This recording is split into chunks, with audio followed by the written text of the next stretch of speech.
Have you ever sat down to enjoy a warm plate of rice, the kind that reminds you of Sunday dinners, family gatherings, or your younger years, and thought, this feels good, this feels right?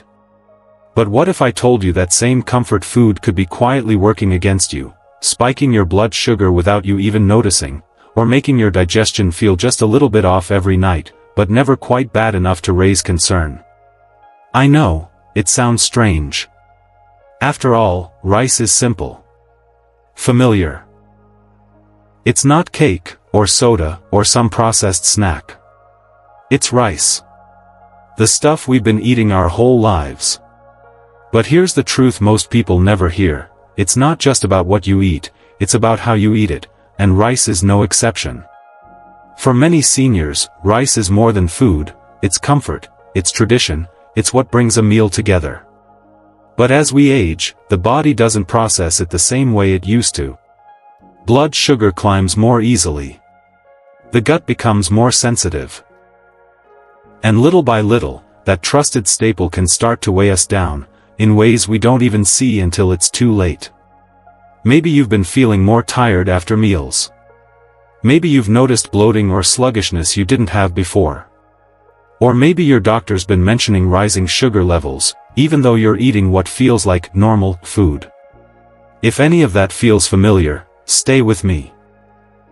Because in this video, you're going to learn 5 simple rice hacks that are designed specifically with your health, your comfort, and your age in mind. We're not here to take away the foods you love. We're here to help you enjoy them in a way that supports your body, not strains it. From lowering blood sugar naturally, to improving digestion and gut health, these small rice changes can make a huge difference in how you feel, without giving up a single bite. So, grab a cup of tea, get comfortable, and let's walk through it together. And before we dive in, I'd love to know, is rice still part of your weekly meals? If it is, drop a quick comment that says, "I love rice," down below. And if you're new here, welcome to Elderly Wisdom Guide, where every video is made with your health and well-being in mind. Go ahead and hit that subscribe button so you never miss a chance to feel better, live fuller, and grow wiser with every year that passes. Now, let's talk about rice, and how it might be affecting your body more than you ever realized. Let's start with something that sounds almost too simple to matter, but trust me, it does. Cooling your rice before eating it.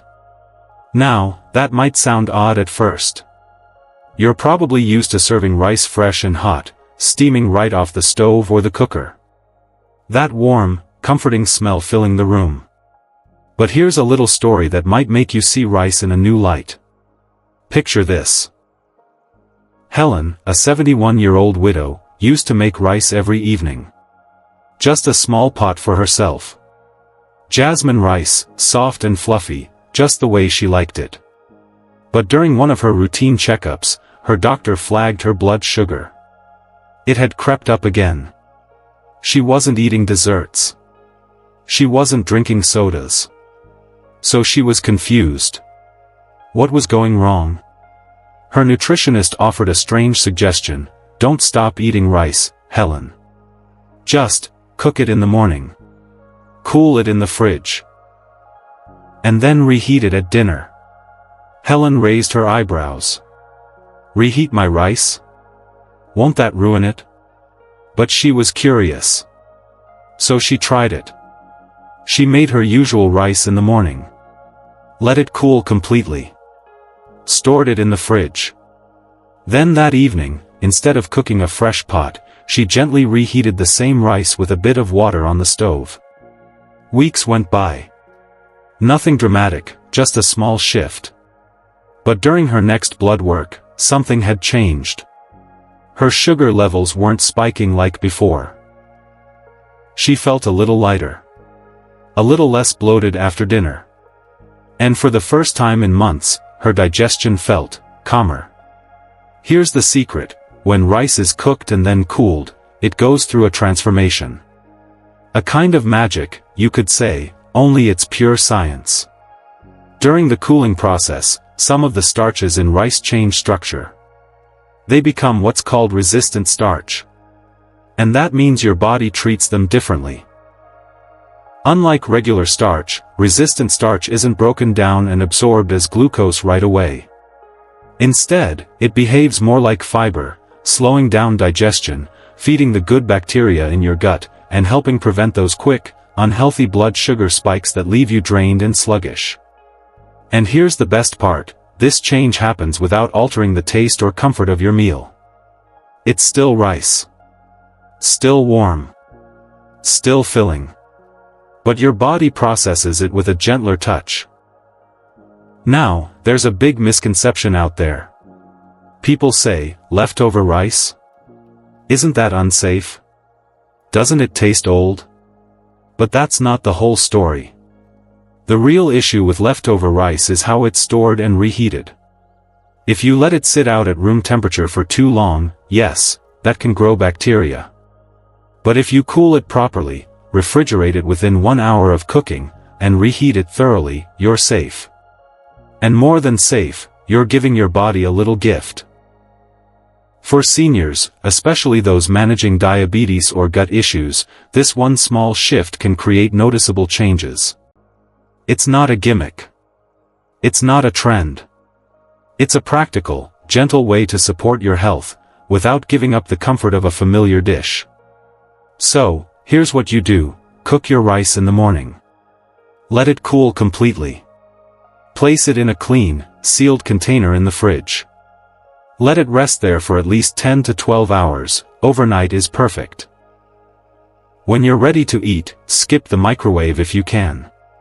Gently reheat it on the stove with a splash of water, or steam it for a minute or two. It'll taste fresh. Soft. Just like new. And that tiny step, just that, can help your body handle rice in a more balanced, healthier way. Now, cooling rice is a powerful first move. But here's something many people don't think about at all. What if the type of rice you're eating plays an even bigger role in your blood sugar and gut health? Because not all rice is created equal. Meet David. David's a retired math teacher, 68 years old, sharp as a tack, and a man who always loved his routines. One of those routines? A big helping of white jasmine rice with dinner. He'd have it with stew, vegetables, fish, you name it. Every day, like clockwork. But after his annual checkup, his doctor gave him a warning: David, your A1C is creeping up again.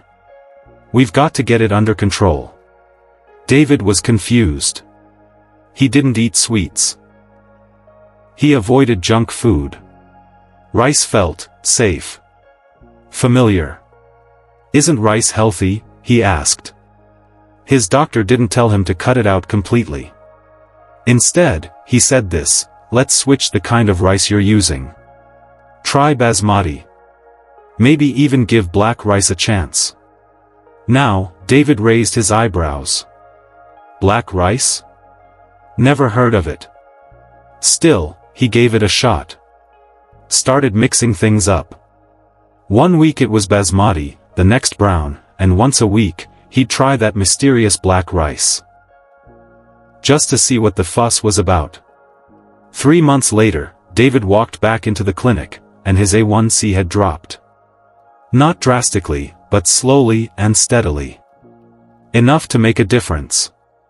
Enough to avoid another prescription. And best of all, he didn't have to give up rice. He just chose better rice. Here's what was happening in David's body, and what could happen in yours, too. White rice, especially the soft, sticky varieties like jasmine or glutinous rice, has a high glycemic index. That means it breaks down quickly into sugar, sending a fast rush of glucose into your bloodstream. For seniors, especially those with prediabetes or type 2 diabetes, that's like pouring gas on a fire. But lower glycemic varieties, like brown rice, red rice, black rice, and basmati, digest much more slowly. They release glucose into your bloodstream at a gentler pace, helping you avoid those dangerous sugar spikes and crashes. And there's more. Black rice, often called forbidden rice, is rich in antioxidants, especially anthocyanins, the same compound that gives blueberries their color. Brown rice? Packed with fiber, vitamins, and minerals. Basmati? Aromatic, easy on the gut, and naturally lower on the glycemic scale compared to regular white rice. But here's the hiccup. A lot of older adults avoid brown rice or red rice because they've tried it once and thought, too chewy. Too hard. Too much hassle. I hear you. But don't give up just yet. There's a trick: soak your rice overnight. That simple step softens the grains, cuts down cooking time, and makes the rice easier to digest. Even better, if you're using a rice cooker, look for a brown rice or whole grain setting. It adjusts the cooking cycle to match the denser texture, so your rice comes out fluffy, not tough. Now here's a little strategy for you, something that's easy to remember: rotate your rice. Have basmati during the week. Enjoy brown rice twice a week, soaked beforehand. And once a week, treat yourself to black rice with your favorite stew or grilled fish. Make it a small celebration of health. This way, you're not just improving your blood sugar, you're giving your body variety, nutrients, and a little excitement in every meal.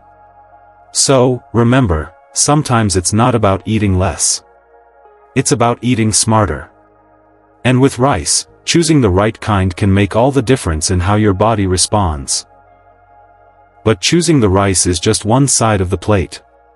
Because here's something most people forget entirely. What you eat with your rice matters just as much as the rice itself. Now here's something many folks don't think twice about: what's sitting next to your rice on the plate. Let me tell you about Evelyn. She's 74, a retired nurse, and she's been making rice and stew the same way for decades. It's her go-to. Tomatoes, onions, a little seasoning, and a mountain of rice. That was her comfort. That was her normal. But a few months back, she started feeling a little off. After lunch, she'd feel tired, really tired. Sometimes dizzy. She thought maybe it was her age, or just the weather. But during a chat with an old friend, also a nurse, she mentioned how she'd been crashing after meals. Her friend smiled gently and said, "Evelyn, where's your protein?" Evelyn shrugged. "Well, it's stew. There's flavor. There's nutrients." Her friend nodded. "Sure. But without protein or fat, that rice hits your bloodstream like a sugar wave. Try adding a boiled egg. Or a piece of grilled fish. Maybe even some beans." So, Evelyn gave it a try. The next week, she paired her rice and stew with a boiled egg. Another time, she grilled a small piece of mackerel. And guess what? Within days, she noticed the difference. She wasn't crashing anymore. She felt fuller, longer. Her mind felt clearer after eating. It was like her body was finally working with her, not against her. There's real science behind what Evelyn experienced. See, rice, especially white rice, on its own is a fast-burning carbohydrate. Your body digests it quickly, turning it into glucose that surges through your blood. That's what causes those post-meal spikes, and the energy crash that follows. But when you pair rice with protein, like eggs, chicken, fish, or healthy fats, like olive oil, avocado, or a few slices of nuts, something powerful happens.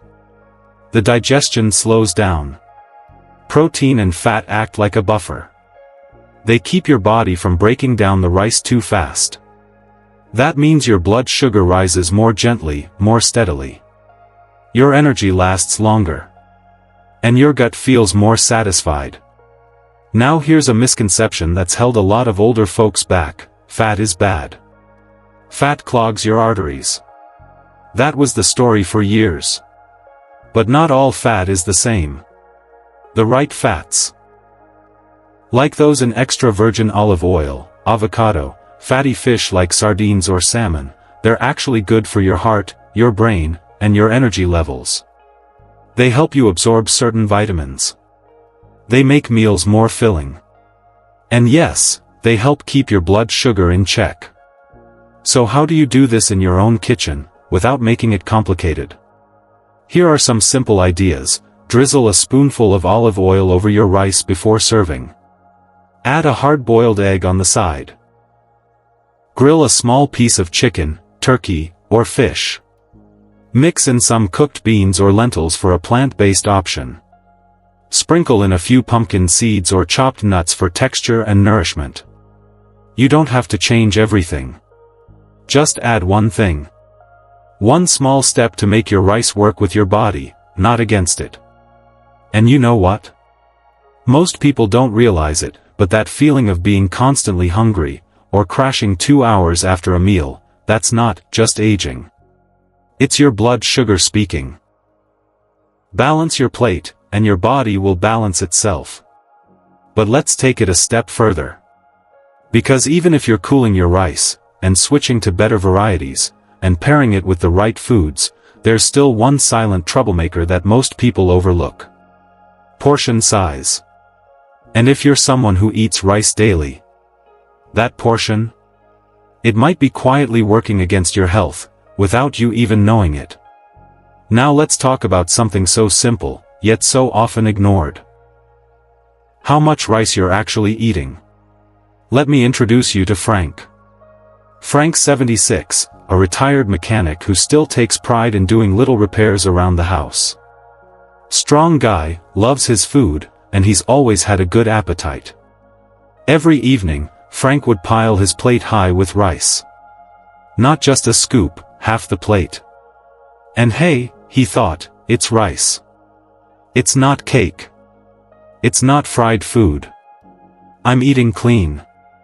But here's the catch, even healthy foods, in the wrong portions, can work against you. During a routine appointment, Frank's doctor gently pointed to his food log and said, "Frank, I want to show you something called the fist rule." Frank leaned in, curious. His doctor held up his hand, made a fist, and said, "This right here, your closed fist, that's the size your portion of rice should be. No more than that." Frank chuckled at first. "Doc, that's barely enough to fill me up." But he agreed to try. He began measuring his rice using his fist as a guide. The first few days felt odd. A little less satisfying. But then something shifted. He wasn't bloated after meals anymore. He didn't feel that post-lunch drowsiness. His energy stayed more consistent, and he noticed his pants felt a bit looser around the waist. Why? Because his body wasn't being flooded with more sugar than it could handle. Here's the science behind it. As we age, our bodies become less efficient at processing carbohydrates. It's called reduced insulin sensitivity. And it means your system doesn't respond as quickly or effectively to sugar. So, when you eat a big portion of rice, especially without balancing it, you're essentially overloading your body's ability to manage that glucose. The result? Blood sugar spikes, energy crashes, and over time, increased risk for diabetes and inflammation. And here's something most people don't realize, even the healthier types of rice, like brown or basmati, can still spike your sugar if the portion is too large. It's not just about the type. It's also about the amount. There's this common mindset that rice is harmless because it's natural or traditional. But tradition doesn't mean we should stop questioning. Just a little more becomes a lot too much when it happens every day. So how do you fix it without feeling deprived? Start with a smaller plate, something 8 or 9 inches wide, not the oversized dinner plates most kitchens have now. When your plate is smaller, your brain sees a full meal even if the portion's been reduced. Next, build your plate with intention. Use the fist rule for rice. Then fill half your plate with steamed or sautéed veggies, greens, carrots, cabbage, anything you love. The remaining space? Add protein.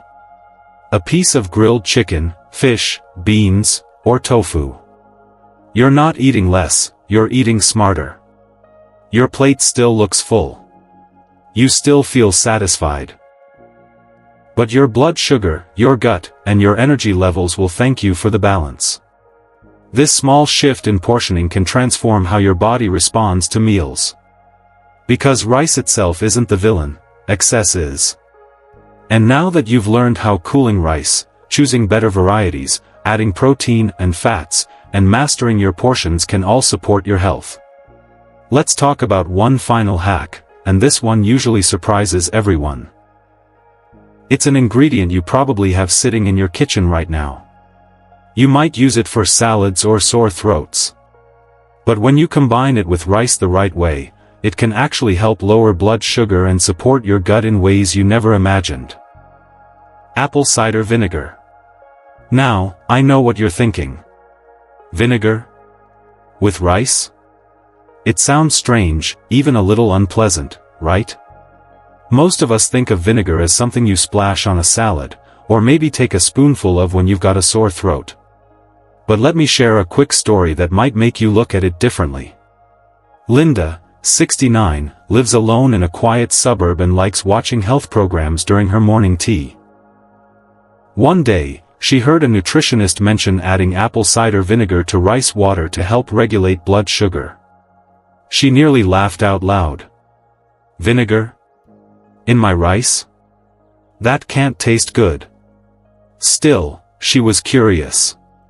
So the next time she made her usual rice, nothing fancy, just plain white rice with some vegetables, she added a tiny teaspoon of apple cider vinegar to the boiling water. Just one. That was it.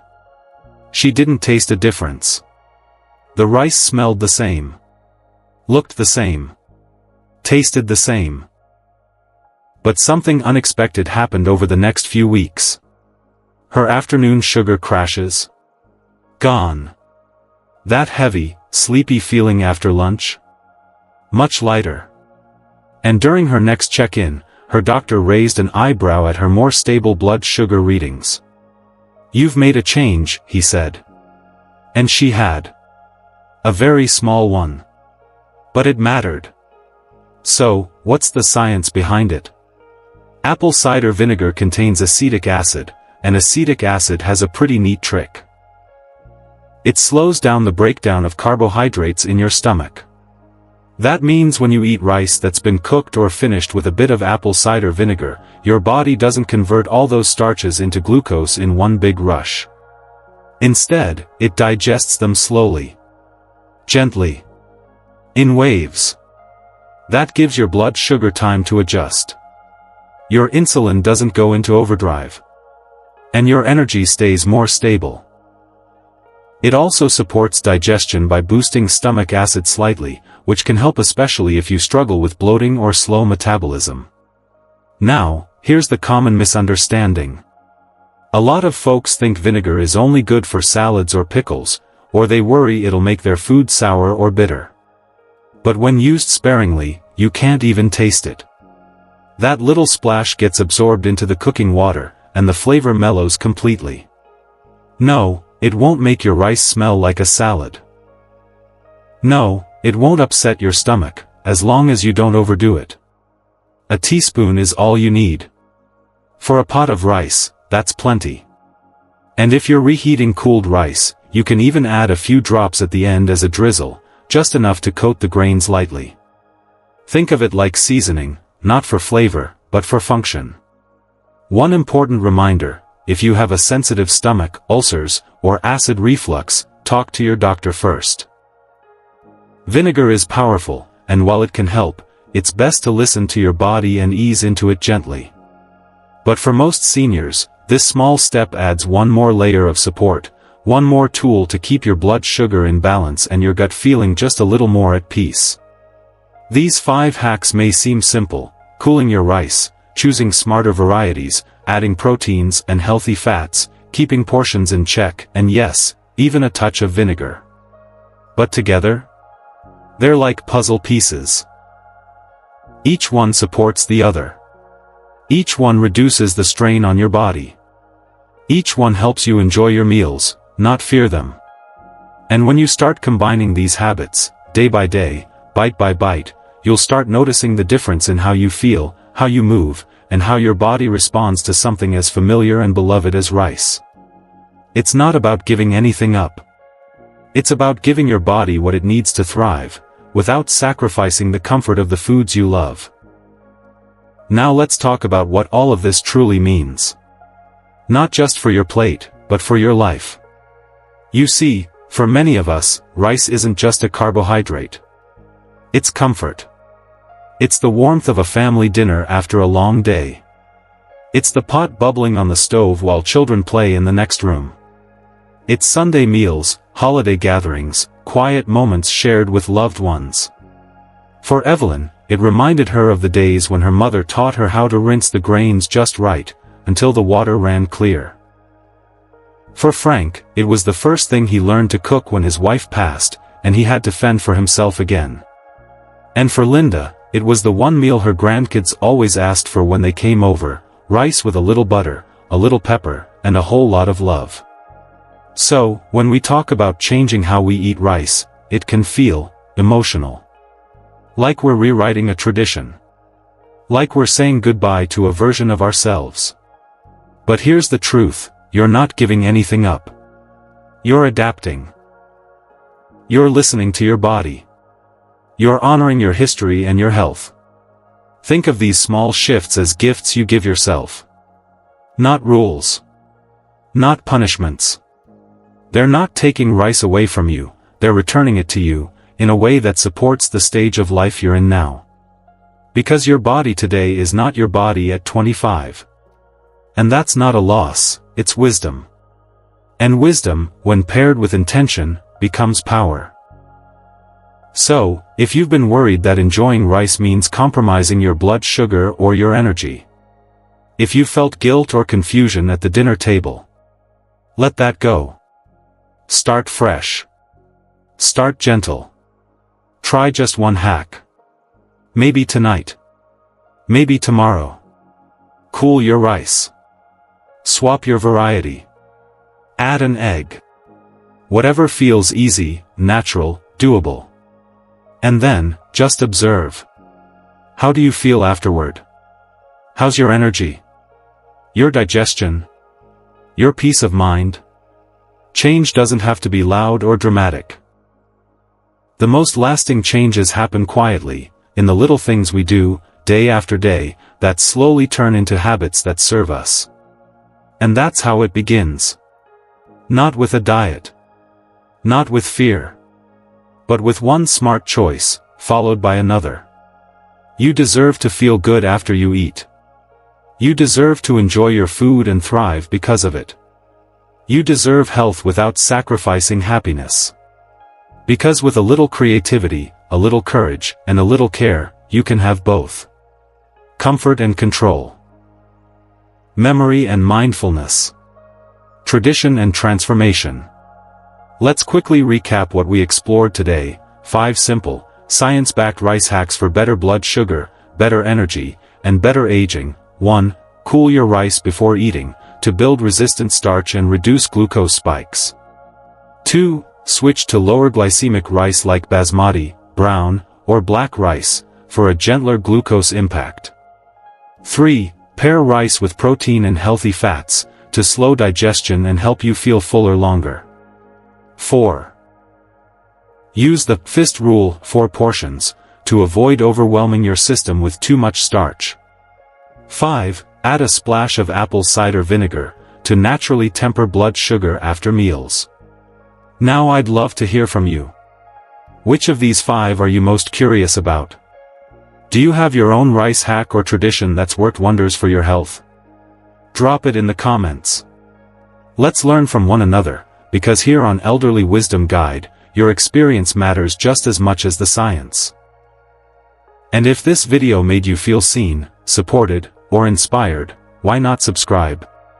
Click that little red button, tap the bell, and join our growing community of seniors who are aging with strength, knowledge, and dignity. We release weekly videos just like this, gentle, practical, grounded in real science, and rooted in care for people just like you. And lastly, thank you. Thank you for showing up. Thank you for investing in yourself. And thank you for letting me walk alongside you in this journey. Because the truth is, it's never too late. Not for healing. Not for growing. Not for changing the way you care for yourself. So, until next time. Stay strong. Stay wise. And stay kind to yourself. I'll see you in the next video.